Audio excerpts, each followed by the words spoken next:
Don't let anything shine on me that's too hot for me, because the greater the light, the greater the heat. Often my timing and will could have destroyed me. If I'd have got it any sooner, it would have crushed me. Yes. We must be grateful for even when God doesn't answer prayers and even when God says no. In fact, I would dare to say to you that I shout more over closed doors than I do open ones. Because I trust God that He knows what I can handle and what I can't handle. And if He says no, I say thank you. And if He says yes, I say thank you. And I've learned whatever state I'm in, therewith to be content, because He knows what's best for me. Little did he know that today would not be like any other day when they led blind Bartimaeus to his spot and set him down out of the way, close enough to the traffic to attract attention, but not so close that he would be trampled on by the crowd.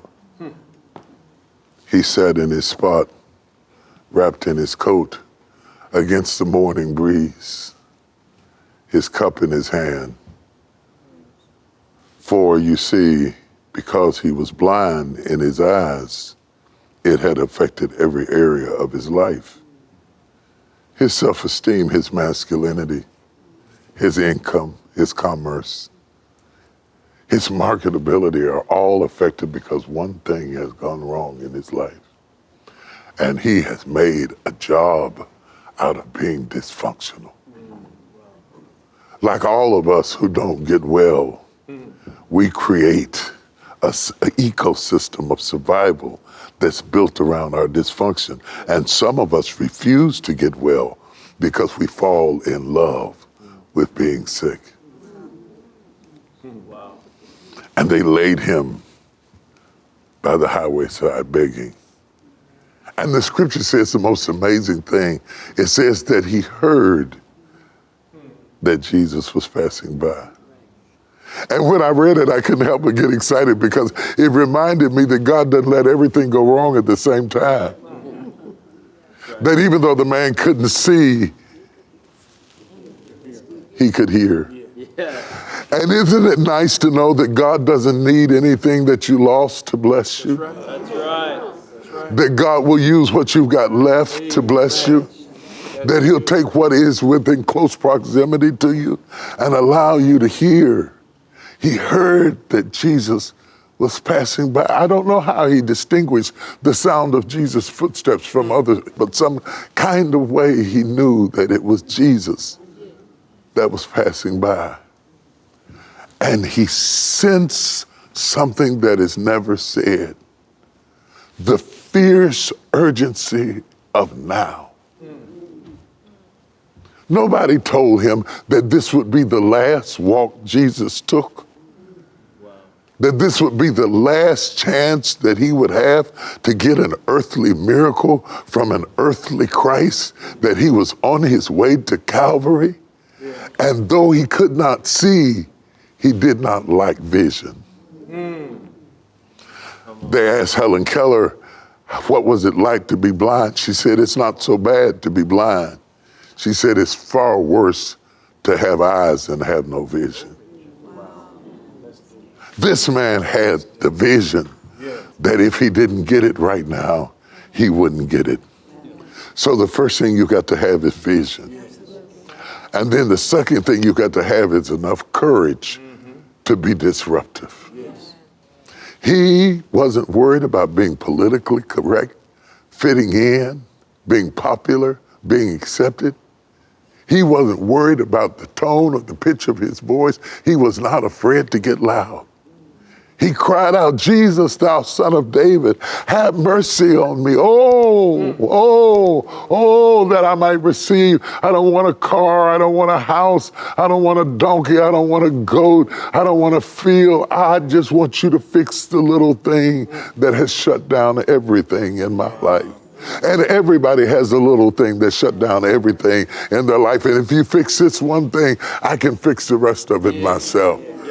Oh, that I might receive my sight. And the disciples that were with Jesus told him to shut up. But when you sense urgency, you can't let man shut you down. He cried all the more until he did something that few in the Bible can ever say they did. He cried out till God stood still. Yes. And there's somebody right now who needs a miracle so bad that you need to cry out until God stands still. And the Bible said that Jesus stood still in spite of his disciples making a decision for him without him. That he was too busy and too important to have to stop and take care of the needs of the blind man. Jesus stood still. In other words, the cry of the blind arrested the sights of Jesus. Good God of mercy. And he arrested him to the degree that all of a sudden Jesus stood still and commanded that he be called. Watch this. He made the men who forbid him from coming have to turn around and call him. Isn't it funny how God will make your enemies your footstools? Isn't it funny how God will use the very people who didn't want you to holler anymore to commanded them that he be called. He made them reverse the curse. Come on. And they told him, Jesus wants you. Now, this is what I want to tell you. He had to answer the call blind. Jesus didn't come to him, and they didn't go get him. They just called him. And that means that he had to go toward Jesus blind. And I have learned over the 45 years of my ministry that most of the time I was moving toward him blind. Thank you. Thank you. I couldn't see my way clear. I didn't know how it was going to happen. I didn't know who I was going to hire. I didn't know where I was going to go. I didn't know what I'd have to do. But if you are willing to go toward what you hear blind, God will do amazing things in your life. He went to him blind, but he didn't go from him blind. Come on, that's right. Because once you make it to Jesus, he will make everything all right. Hallelujah.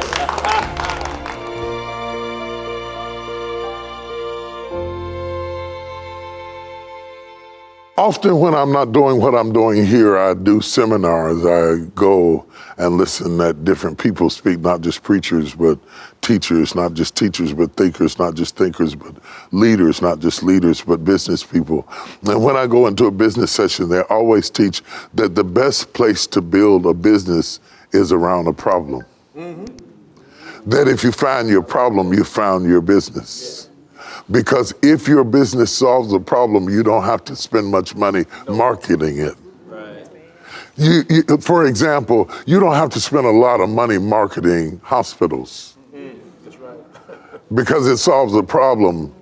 The fact that it is the answer is its own marketing. Yeah, right. You don't have to market to a great degree funeral homes, because there will always be clients, because there will always be death. Anytime you find a business that solves a problem, you are going to be successful. Amen. The reason our God has withstood the test of time, the reason the Bible is still the best-selling book in the world, the reason that our God is called on every continent on this earth in one language or another, is because he is the problem solver. He is the mountain mover. For every disease, he is the healer. Too often we think that we know the solution. And we spend time and months and years and sometimes decades before we finally learn that we are not as smart as we thought we were. And we don't know as much as we think we know. And we don't have as much as we think that we have. And finally, with humility, we bow our heads before his grace and submit to his sovereign plan and understand the manifold wisdom of God, that God knows everything about everything. The grape does not say to the master vintner, excuse me, but now it's the right time to act. No, he hangs on the vine and waits, counting on the master to know when to pluck me and when to crush me and when to convert me and when to preserve me, because he knows when to do what in your life. There are some things that God gave me now. Had he given me 20 years ago, I would have spoiled it. Had he given it to me 10 years ago, I'd have made a mess of it. There are some things that God had to put on hold for such a time as this, that I would be strong enough, old enough, wise enough, at the right season in my life to master well enough what he's given me. What about you? Are there times in your life that you see God giving you things now that you wanted earlier, but God held them back and let you stay on the vine until it was time to pull you at the right time to produce what he wanted to produce in your life? Because God has a clock that's not our clock. His timetable is not our timetable. His ways are not our ways. His thoughts are not our thoughts. And if we just humble down and get patient enough to wait on him, they that wait upon the Lord shall renew their strength. They shall mount up on wings like eagles. They shall run and not be weary. They shall walk and not faint. Oh God, teach me how to wait. Teach me how to wait. Teach me how to wait, even if I have to just hang there like a grape on a vine and wait. Teach me how to hang on and wait on you, because you know just when to pluck me, and you know just when to pull me, and you know just when to expose me, and you know how much light I can bear. And oh God, don't let anything shine on me that's too bright for me. Don't let anything shine on me that's too hot for me, because the greater the light, the greater the heat. Often my timing and will could have destroyed me. If I'd have got it any sooner, it would have crushed me. We must be grateful for even when God doesn't answer prayers and even when God says no. In fact, I would dare to say to you that I shout more over closed doors than I do open ones. Because I trust God that he knows what I can handle and what I can't handle. And if he says no, I say thank you. And if he says yes, I say thank you. And I've learned whatever state I'm in, therewith to be content, because he knows what's best for me. Job said he knows the way that I take, and when he's tried me, I shall come forth as pure gold. I'm turning it over to him. Every problem, every situation, every crisis, every situation that comes up in my life that seems insurmountable, I cast my cares on him, because I understand that everything God does is strategic. When the Bible says in the beginning was the Word, and the Word was with God, and the Word was God, the word in the Greek is logos, and logos is more than word, it's thought. It means that everything that God is well thought out. It's well planned. He's not talking out of the top of his head. He's talking out of the depths of his will. And what God has ordered will come to pass. And he has a strategy. He has a strategy. He told his disciples, he says, there's a colt when you get to the village, and he's tied up and he's waiting on you to come. He knew where the colt was in another village without going there, because God is strategic. And he put the right colt in the right place at the right time so that Jesus could make his entry, a colt that no man had ever sat on before, because God is a strategic God. I got to stop, because if I get to going down this road, I'm going to fool around and get myself happy. God is a strategic God. He knows how hot to make it. He knows how cold to make it.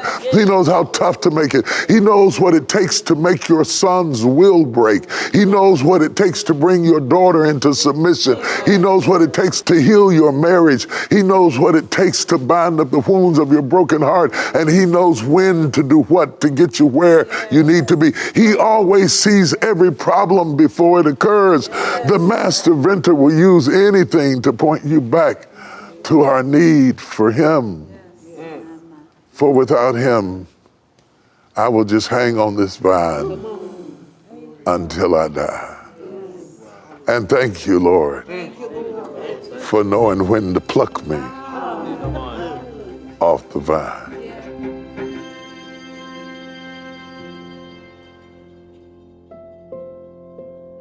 This night was like the night before, the night before that, and the night before that, and the night before that. It had become a routine ever since the old man's son had left. He would peek in the room where he once lay and look at the bed he once slept in, and look at the pajamas he once wore, and the cup he once drank from, and the plate he once ate from, and wonder, where is my child tonight? I think not knowing is the most painful part of it. Uncertainty can almost be fatal. And he couldn't help it, but night after night, he would go to the window and peek out. I know it's silly, I know it's crazy, I know it's ridiculous, but you cannot cut love off with the turning of a switch. And though he was gone, he still loved him. And though he had spent his substance in riotous living and ran out the door belligerently and gone about his own will and sought himself a new family, a family filled with friends and frolic and foolishness, the old man knew that the friends and the frolic and the foolishness was only built around the finances. And as soon as he ran out of finances, the friends and the frolic and the foolishness would all go away. And maybe, just maybe, if he were humble enough, maybe I'll get to see him come down that road before God closes my eyes and I never see him again. And it had become his nightly routine. It had become his thoughts. It had overwhelmed him like it overwhelms all of us. Anytime we lose something that we love, it's impossible to find the off switch to stop caring about what we care about and stop loving what we love and stop needing what we need. Until one night, while he was going through what would seem like the wasted time of going through the routine of the same thing over and over and over again and looking at the bed and looking at the pajamas and looking at the plate and looking at the cup and looking out the window. This time it was different because when he looked out the window, he saw a form in the shadows. And he knew by the gait of his walk that that was his son. And he opened up the door and ran out on the front porch. And something in his flesh told him to stand there and be still and be proud and make the boy grovel, but something in his heart said, run. And when you are old, there are not many things that will make you run. But the sight of his son coming home would make him run. The star of the story is not the prodigal son. It is the relentless love of the Father. For the prodigal son fluctuates, and the elder brother is angry, and the only one stable in the whole story is the Father. And the only one stable in your life is the Father. No matter what state you're in, whether you're in the dirty stage of being in the ground, or the growing stage of coming up a plant, or the fruitful stage of budding and blossoming into volumes and clusters of grapes, or the crushing stage of the painful regrets and miseries and vicissitudes of life, I want to assure you that whatever state you're in, the star of your story is never your process. It's your promise of the Father that I will wait for you until you find yourself. And to somebody today that I'm speaking to, I may not know your name, your address, your phone number, your state, or where you come from. I may not know the language you speak or what you have on right now, but the Father told me to tell you, he's looking out the window again. Wow. And he's waiting on you. And he'll take you back. Yes. even if you smell like the hog pen you've been in. And he'll take you back, even if it means flies and gnats are all around your head. And he'll take you back, even if you have not been washed. And the old man ran out to meet him and covered him with a robe of righteousness that made him appear clean, though underneath he was filthy and sweaty and dirty. And he put the ring on his finger to recognize that he was still a part of the family. And just before he let him back in the house, he killed the fatted calf. For without the shedding of blood, there is no remission of sin. And to God be the glory, because the blood sealed the deal. The fatted calf died that the son might live, and brought him back into the house again. And so may you join us in our Father's house. Plucked, yes. Crushed, sometimes. Bottled and constrained, yes. But he has a place for you at the table. And he's waiting on you. And he told me to say, come and dine. The master called. Come and dine.